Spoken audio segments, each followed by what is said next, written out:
I've said it many times, but we're the reflection and the offspring of our ancient bros sitting around a campfire spinning tales.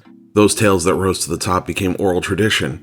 Eventually, writing followed, then the printing press, and these days, movies are the visual equivalent.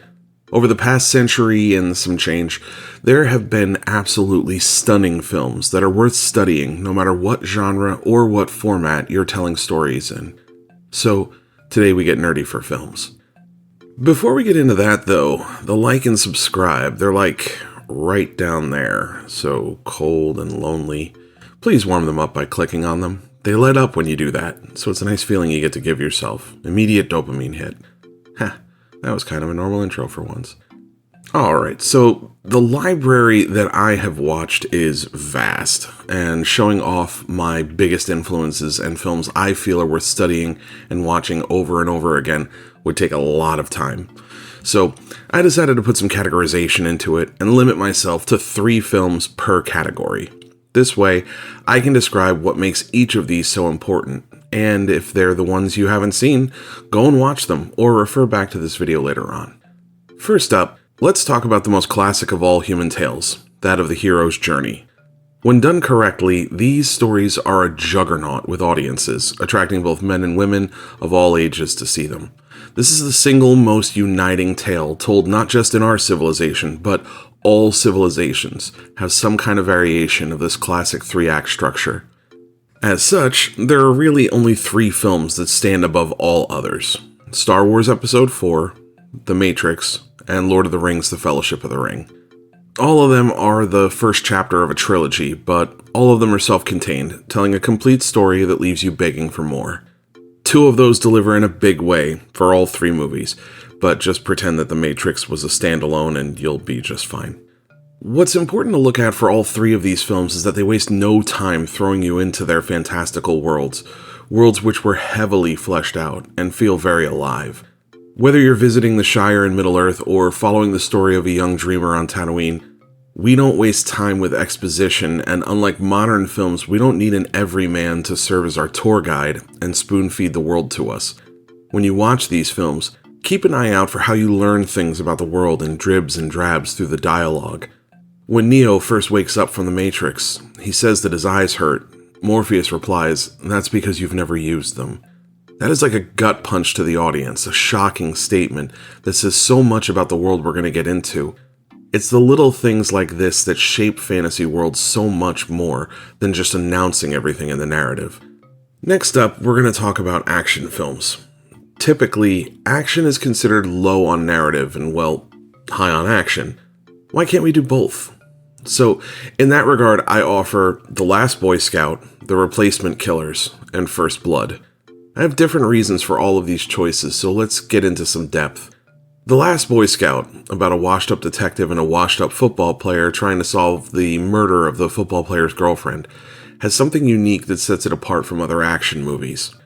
Every single character is deeply flawed. I mean, all of them. Bruce Willis's detective is amazing at his job, but he's given up on work, life, and family to the point that apathy is a personality trait.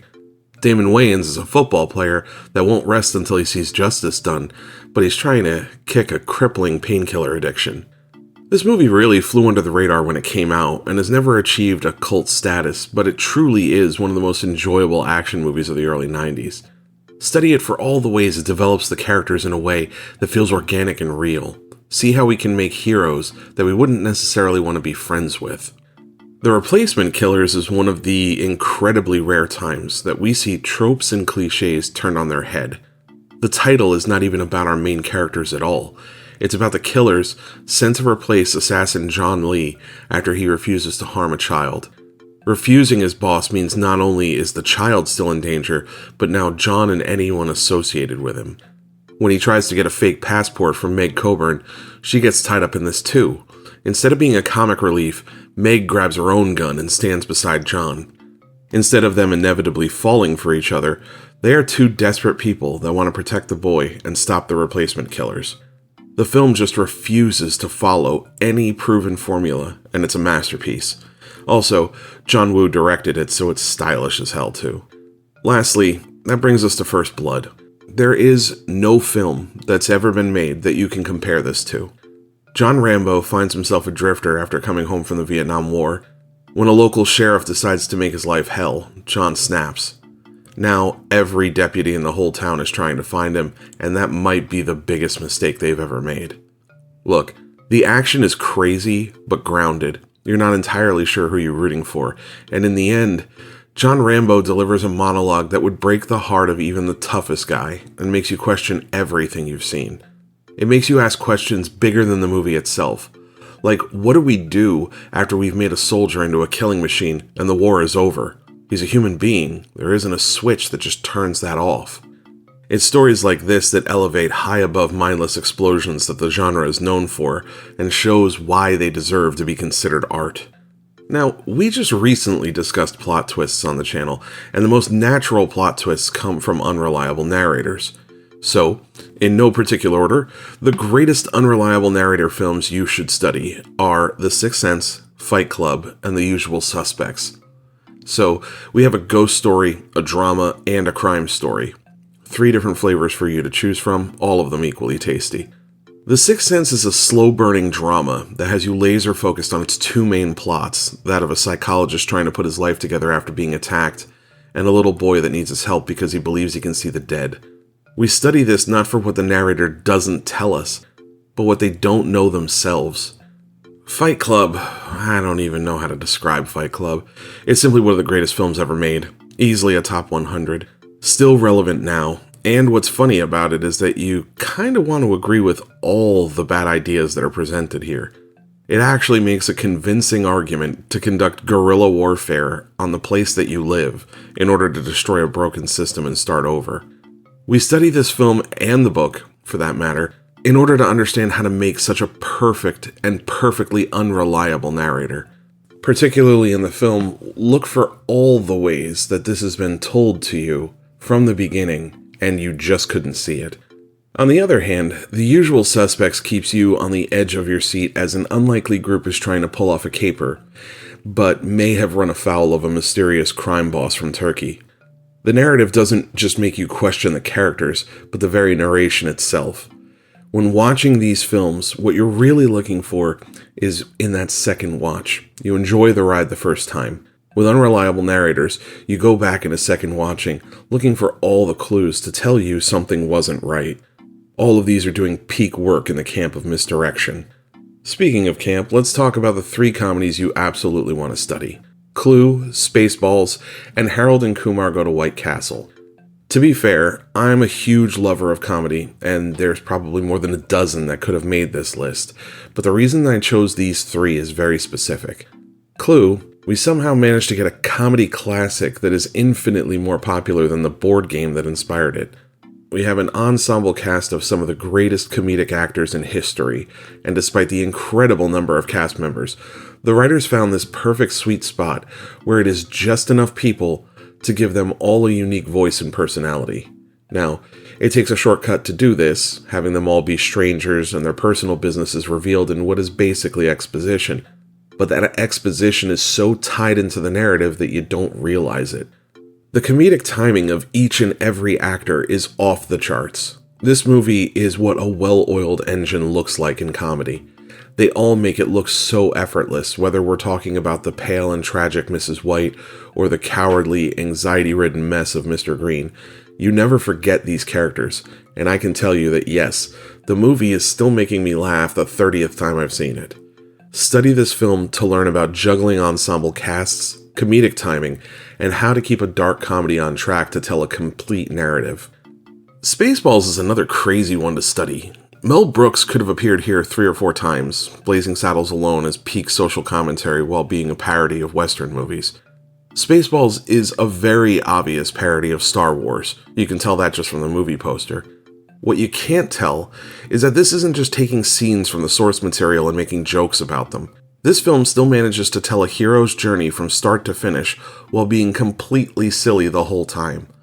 I'm not exaggerating when I say every single scene is a setup for another joke.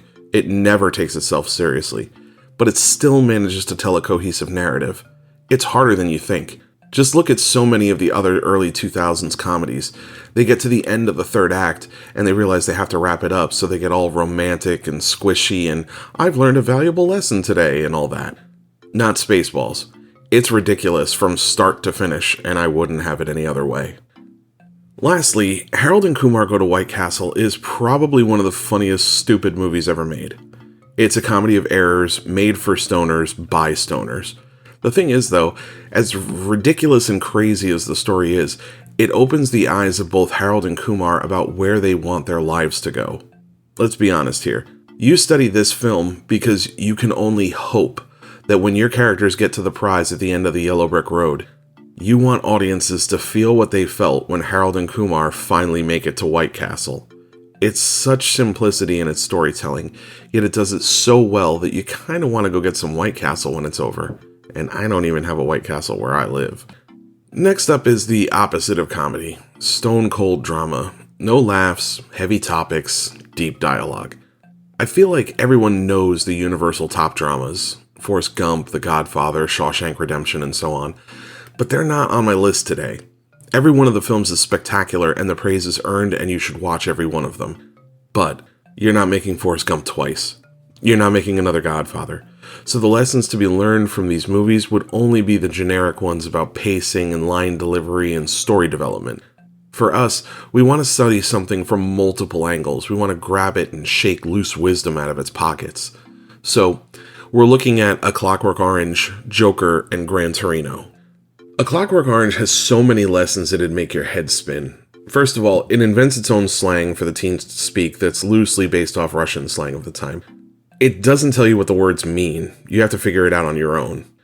It also makes the main character truly the most evil, horrendous person you could ever meet. But when his gang turns on him and the state catches up with him, the solution to rehabilitation may be even more evil and grotesque than our main character. It asks heavy, heavy questions about free will and mind control, state authority, criminal justice. Like unreliable narrators, it takes watching it a few times to even ask all the questions it poses at you. Also, Malcolm McDowell is brilliant and his performance is shocking. For all that Alex is just the worst, McDowell plays him so naturally charismatic that he becomes borderline sympathetic when he's down and out. Speaking of sympathy, the Joker weaves unreliable narration and sympathy into a climax that is both horrible and tragic, but also understandable and almost predictable. What's crazy to me is that this really isn't a comic book movie at all. It's almost like calling it The Joker was a trick to rope me in and see an amazing psychological progression to a jaw-dropping climax. As one of the few films made in recent years to make any of my lists, I can tell you that these modern gems are few and far between. Watch this one closely and study it. Lastly, Gran Torino tells the story of a prejudiced old man played by Clint Eastwood and the Hmong neighbors that live next door. What I like is that the script is doing more with less. Clint Eastwood's grumpy old man says more with a sneer or a grunt than dialogue would ever cover. It's unafraid to show prejudice stark and in your face, but also how familiarity breeds education and a falling away from that kind of ignorance. Say what you will about the previous generation, Clint Eastwood already made his money, and at this waning point in his life and career, he makes bold choices like this film and $1 Million Baby. He's making art just for the love of the game, pure and simple, and this movie is him at his best. Study this film for a bizarre blend of coming to grips with prejudice, a coming-of-age story, and how to present other cultures respectfully without devolving into a showcase.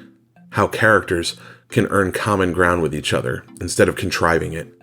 So here we are at the current time on the clock, and I realized I haven't even scratched the surface.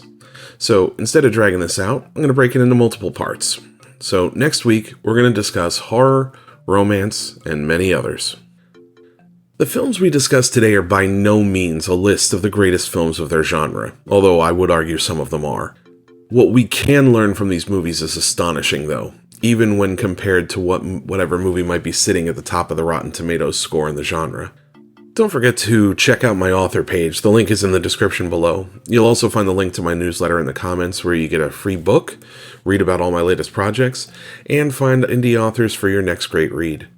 Don't forget to like and subscribe, and as always, have fun and get crafting.